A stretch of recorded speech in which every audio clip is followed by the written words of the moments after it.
for our continued reading of the Bible through the year 2020, a reading of 2 Samuel, chapters 21 through 23, followed by Psalm 18, followed by Romans 3, and these are offered in the English Standard Version of the Bible by Crossways Publishing, a division of Good News Publishing of Wheaton, Illinois. And now 2 Samuel, chapters 21 through 23. Now there was a famine in the days of David for 3 years, year after year, and David sought the face of the Lord, and the Lord said, There is blood guilt on Saul and on his house, because he put to death the Gibeonites. So the king called the Gibeonites and spoke to them. Now the Gibeonites were not of the people of Israel, but of the remnant of the Amorites. Although the people of Israel had sworn to spare them, Saul had sought to strike them down in his zeal for the people of Israel and Judah. And David said to the Gibeonites, What shall I do for you, and how shall I make atonement, that you may bless the heritage of the Lord? The Gibeonites said to him, It is not a matter of silver or gold between us and Saul or his house, neither is it for us to put any man to death in Israel. And he said, What do you say that I shall do for you? They said to the king, The man who has consumed us and planned to destroy us, so that we should have no place in all the territory of Israel, let 7 of his sons be given to us, so that we may hang them before the Lord at Gibeah of Saul, the chosen of the Lord.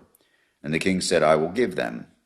But the king spared Mephibosheth, the son of Saul's son Jonathan, because of the oath of the Lord that was between them, between David and Jonathan, the son of Saul. The king took the 2 sons of Rizpah, the daughter of Allah, whom she swore to Saul, Amorani, and Mephibosheth, and the 5 sons of Merab, the daughter of Saul, whom she bore to Adriel, the son of Barzillai, the Maholathite. And he gave them into the hands of the Gibeonites, and they hanged them on the mountain before the Lord, and the 7 of them perished together. They were put to death in the first days of harvest, at the beginning of the barley harvest. Then Rizpah, the daughter of Aiah, took sackcloth and spread it for herself on the rock from the beginning of the harvest until rain fell upon them from the heavens, and she did not allow the birds of the air to come upon them by day, or the beasts of the field by night. When David was told that Rizpah, the daughter of Aiah, the concubine of Saul, had done, David went and took the bones of Saul and the bones of his son Jonathan from the men of Jabesh Gilead, who had stolen them from the public square of Bethshean, where the Philistines had hanged them on the day the Philistines had called Saul on Gilboa.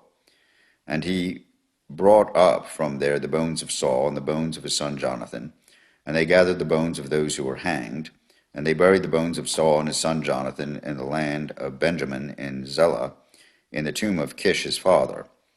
And they did all that the king commanded, and after that God responded to the plea for the land.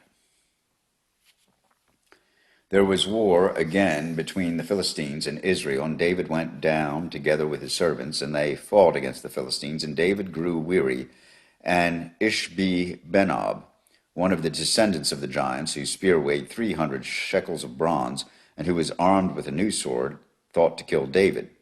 But Abishai, the son of Zeruiah, came to his aid and attacked the Philistine and killed him.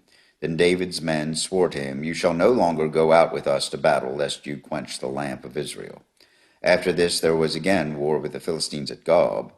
Then Sibbachai, the Hushathite, struck down Seph, who was one of the descendants of the giants.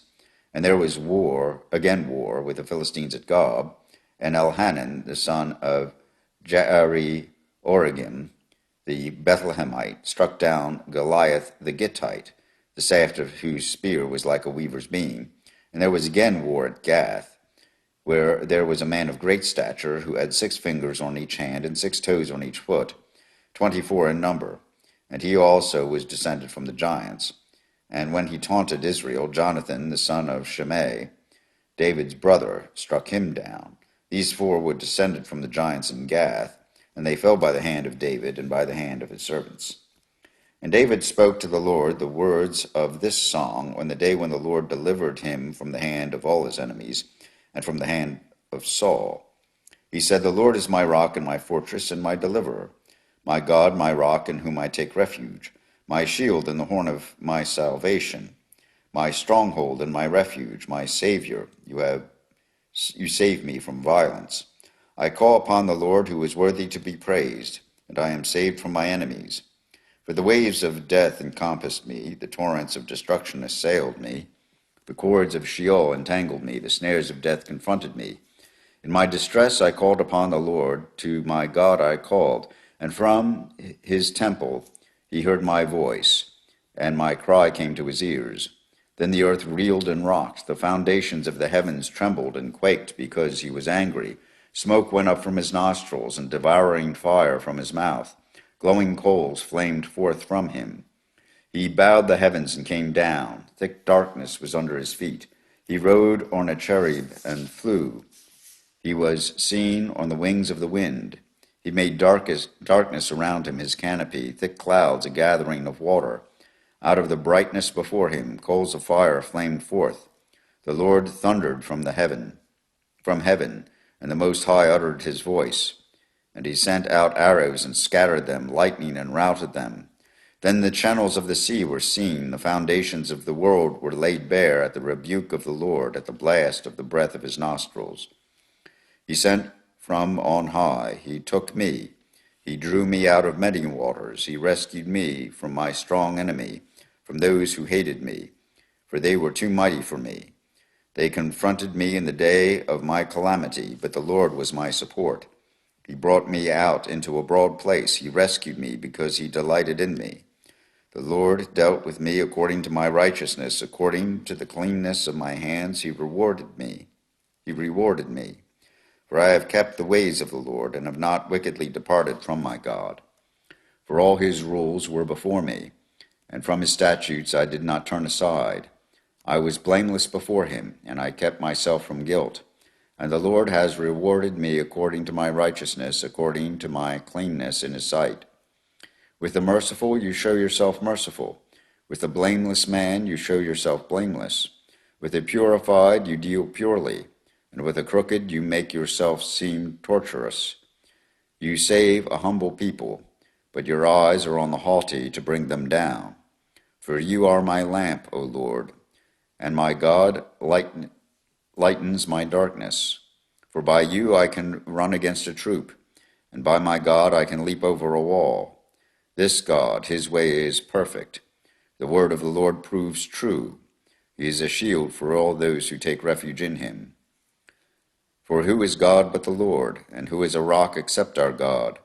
This God is my strong refuge, and has made my way blameless. He made my feet like the feet of a deer, and set me secure on the heights. He trains my hands for war, so that my arms can bend a bow of bronze. You have given me the shield of your salvation, and your gentleness made me great. You gave a wide place for my steps under me, and my feet did not slip. I pursued my enemies and destroyed them, and did not turn back until they were consumed. I consumed them, I thrust them through, so that they did not rise. They fell under my feet. For you equipped me with the strength for battle. You made those who rise against me sink under me. You made my enemies turn their backs to me, those who hated me, and I destroyed them. They looked, but there was none to save. They cried to the Lord, but he did not answer them. I beat them fine as the dust of the earth. I crushed them and stamped them down like mire in the streets. You delivered me from strife with my people. You kept me as the head of the nations.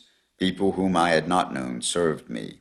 Foreigners came cringing to me. As soon as they heard of me, they obeyed me. Foreigners lost heart and came trembling out of their fortresses.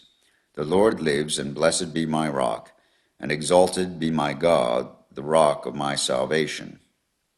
The God who gave me vengeance and brought down peoples under me, who brought me out from my enemies. You exalted me above those who rose against me. You delivered me from men of violence. For this I will praise you, O Lord, among the nations, and sing praises to your name. Great salvation he brings to his king, and shows steadfast love to his anointed, to David and his offspring forever. Now these are the last words of David, the oracle of David, the son of Jesse, the oracle of the man who is raised on high, the anointed of the God of Jacob, the sweet psalmist of Israel. The Spirit of the Lord speaks by me. His word is on my tongue. The God of Israel has spoken. The Rock of Israel has said to me, when one rules justly over men, ruling in the fear of God, he dawns on them like the morning light, like the sun shining forth on a cloudless morning, like rain that makes grass to sprout from the earth. For does not my house stand so with God? For he has made with me an everlasting covenant, ordered in all things and secure. For he will not cause to prosper, for will he not cause to prosper all my help and my desire? But worthless men are all like thorns that are thrown away, for they cannot be taken with the hand. But the man who touches them arms himself with iron and the shaft of a spear, and they are utterly consumed with fire. These are the names of the mighty men whom David had: Josheb-Basshebeth, a Tahkemonite, was the chief of the three. He wielded his spear against 800 whom he killed at one time. Next to him among the mighty men was Eleazar, the son of Dodo, son of Ohai. He was with David when they defied the Philistines, who were gathered together there for battle, and the men of Israel withdrew. He rose and struck down the Philistines until his hand was weary, and his hand clung to the sword, and the Lord brought about a great victory that day, and the men returned after him only to strip the slain. And next to him was Shammah, the son of Agi, the Hararite. The Philistines gathered together at Lehi, where there was a plot of ground full of lentils, and the men fled from the Philistines. But he took his stand in the midst of the plot and defended it, and struck down the Philistines, and the Lord worked a great victory. And 3 of the 30 chief men went down and came about harvest time to David at the camp of Adullam, when a band of Philistines was encamped in the valley of Rephaim. David was then in the stronghold, and the garrison of the Philistines was then at Bethlehem. And David said longingly, "Oh, that someone would give me water to drink from the well of Bethlehem that is by the gate." Then the 3 mighty men broke through the camp of the Philistines and drew water out of the well of Bethlehem that was by the gate, and carried and brought it to David. But he would not drink of it. He poured it out to the Lord and said, "Far be it from me, O Lord, that I should do this. Shall I drink the blood of the men who went at the risk of their lives?" Therefore he would not drink it. These things the 3 mighty men did. Now Abishai, the brother of Joab, the son of Zeruiah, was chief of the 30, and he wielded his spear against 300 men and killed them, and won a name beside the 3. He was the most renowned of the 30. He became their commander, but he did not attain to the 3. Then Benaiah, the son of Jehoiada, was a valiant man of Kabzeel, the doer of great deeds. He struck down 2 Ariels of Moab. He also went down and struck down a lion in a pit on a day when snow had fallen. And he struck down an Egyptian, a handsome man. The Egyptian had a spear in his hand, but Benaiah went down to him with a staff, and snatched the spear out of the Egyptian's hand, and killed him with his own spear. These things did Benaiah, the son of Jehoiada, and won a name beside the 3 mighty men. He was renowned among the 30, but he did not attain to the 3, and David set him over his bodyguard. Asahel, the brother of Joab, was one of the 30. Elhanan, the son of Dodo of Bethlehem, Shammah of Harod, Elika of Harod, Helez the Paltite, Ira, the son of Ikesh of Tekoa, Abiezer of Anathoth, Mubani the Hushathite, Zalman the Ahorite, Mahari of Netopha, Heleb the son of Bana of Netopha,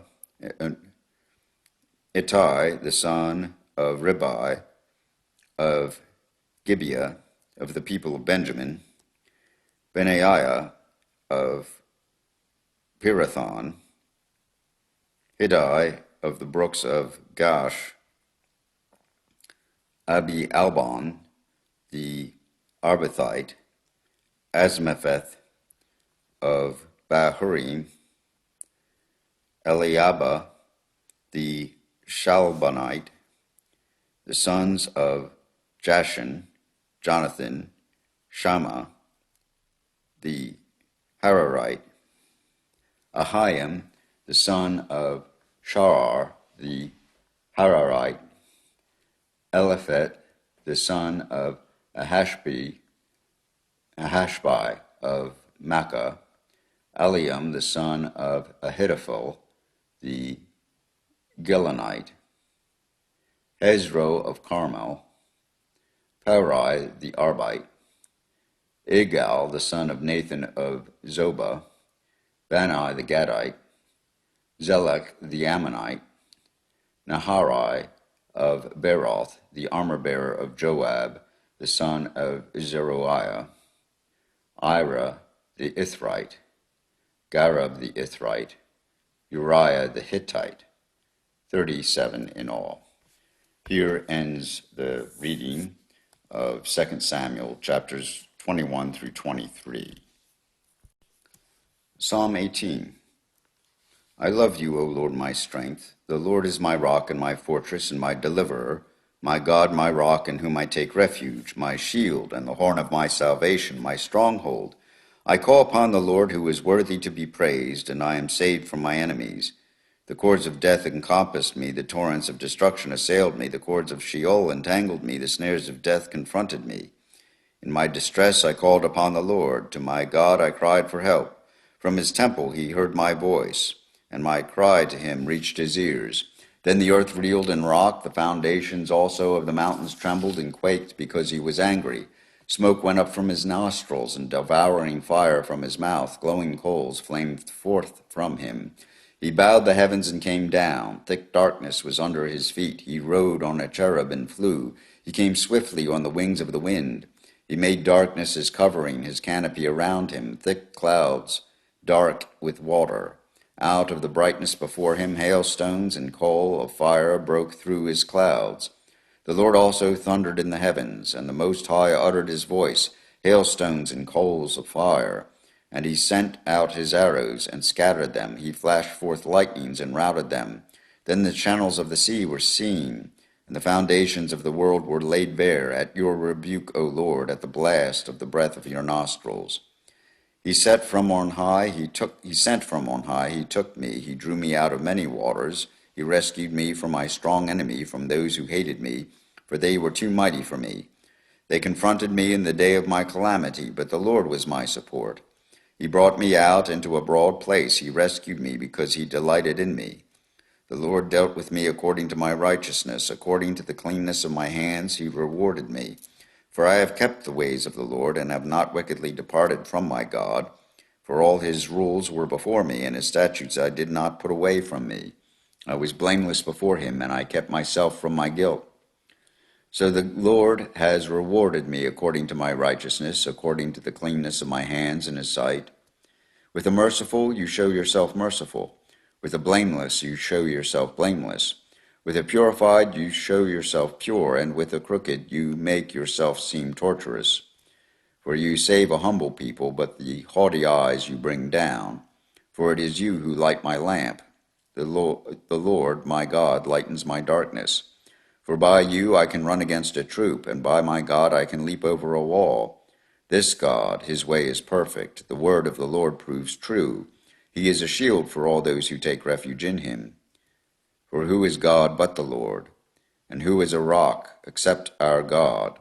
The God who equipped me with strength and made my way blameless. He made my feet like the feet of a deer, and set me secure on the heights. He trains my hands for war, so that my arms can bend a bow of bronze. You have given me the shield of your salvation, and your right hand supported me, and your gentleness made me great. You gave me a wide place for my steps under me, and my feet did not slip. I pursued my enemies and overtook them, and did not turn back till they were consumed. I thrust them through so that they were not able to rise. They fell under my feet. For you equipped me with strength for battle. With strength for battle, you made those who rise against me sink under me. You made my enemies turn their backs to me, and those who hated me I destroyed. They cried for help, but there was none to save. They cried to the Lord, but he did not answer them. I beat them fine as dust before the wind. I cast them out like the mire of the streets. You delivered me from strife with the people. You made me the head of the nations. People whom I had not known served me. As soon as they heard of me, they obeyed me. Foreigners came cringing to me. Foreigners lost heart and came trembling out of their fortresses. The Lord lives, and blessed be my rock, and exalted be the God of my salvation, the God who gave me vengeance and subdued peoples under me, who rescued me from my enemies. Yes, you exalted me above those who rose against me. You delivered me from the man of violence. For this I will praise you, O Lord, among the nations, and sing to your name. Great salvation he brings to his king, and shows steadfast love to his anointed, to David and his offspring forever. Here ends Psalm 18. The letter of Paul to the Romans, chapter 3. Then what advantage has the Jew, or what is the value of circumcision? Much in every way. To begin with, the Jews were entrusted with the oracles of God. What if some were unfaithful? Does their faithlessness nullify the faithfulness of God? By no means. Let God be true, though every one were a liar, as it is written, that you may be justified in your words, and prevail when you are judged. But if our unrighteousness serves to show the righteousness of God, what shall we say, that God is unrighteous to inflict wrath on us? I speak in a human way. By no means, for how then would God judge the world? But if through my lie God's truth abounds to his glory, why am I still being condemned as a sinner? And why not do evil that good may come, as some people slanderously charge us with saying their condemnation is just? What then? Are we Jews any better off? No, not at all. For we have already charged that all, both Jews and Greeks, are under sin, as it is written, none is righteous, no, not one. No one understands, no one seeks for God. All have turned aside, together they have become worthless. No one does good, not even one. Their throat is an open grave. They use their tongues to deceive. The venom of asps is under their lips. Their mouth is full of curses and bitterness. Their feet are swift to shed blood. In their paths are ruin and misery, and the way of peace they have not known. There is no fear of God before their eyes. Now we know that whatever the law says, it speaks to those who are under the law, so that every mouth may be stopped, and the whole world may be held accountable to God. For by works of the law no human being will be justified in his sight, since through the law comes knowledge of sin. But now the righteousness of God has been manifested apart from the law, although the law and the prophets bear witness to it, the righteousness of God through faith in Jesus Christ for all who believe. For there is no distinction, for all have sinned and fall short of the glory of God, and are justified by his grace as a gift through the redemption that is in Christ Jesus, whom God put forward as a propitiation by his blood to be received by faith. This was to show God's righteousness, because in his divine forbearance he had passed over former sins. It was to show his righteousness at the present time, so that he might be just and the justifier of the one who has faith in Jesus. Then what becomes of our boasting? It is excluded. By what kind of law? By a law of works? No, but by the law of faith.